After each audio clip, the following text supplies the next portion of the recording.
आपातकाल की 50वीं बरसी पर भारतीय जनता पार्टी ने कांग्रेस पर तीखा हमला बोला।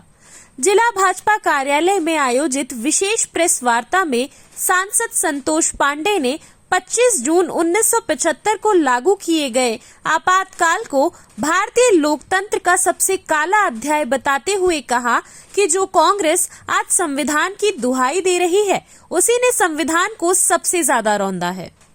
सांसद पांडे ने प्रेस वार्ता को संबोधित करते हुए कहा कि आज कांग्रेस संविधान के प्रति हाथ में लेकर लोकतंत्र की दुहाई दे रही है, लेकिन इतिहास गवाह है कि भारत के संविधान का सबसे बड़ा अपमान कांग्रेस के शासनकाल में ही हुआ है।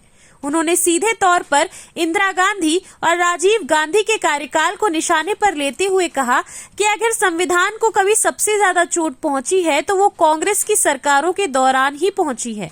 आज कांग्रेस को दूसरों पर उंगली उठाने से पहले खुद को इतिहास में झांकने की जरूरत है। भाजपा की इस सभा में वक्ताओं ने 1975 की आपातकालीन परिस्थितियों को याद करते हुए कहा, प्रेस की स्वतंत्रता, अभिव्यक्ति का अधिकार और नागरिक स्वतंत्रताएं उस समय कुचली गई थी। इसे लोकतंत्र पर सीधा हमला करार दिया गया। वक्ताओं ने कहा कि आपातकाल की बरसी न केवल एक ऐतिहासिक स्मृति है, बल्कि ये दिन देशवासियों को लोकतंत्र के प्रति सजग रहने की चेतावनी भी देता है।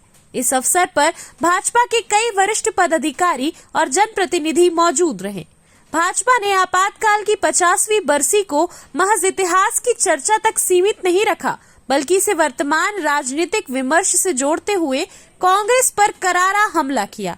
इस दौरान लोकतंत्र की चेतना, प्रेस की स्वतंत्रता और नागरिक अधिकारों की पुनः पुष्टि करते हुए ये संदेश देने की कोशिश की गई कि अतीत की भूलों को न दोहराना ही सच्चे लोकतंत्र की नींव है।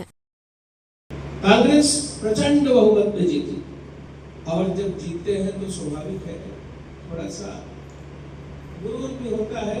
कई बार ऐसा कहते हैं कि कनक कनकते 100 गुनी मादकता अधिकार, और जो खाए गौरात है वो पाए गौरात। तो जिसको गौराना कहते हैं वो इतना ज्यादा प्रचंड बहुमत मेजॉरिटी में आया। आग परखिए चार, धीरज यानी धैर्य, मित्रता।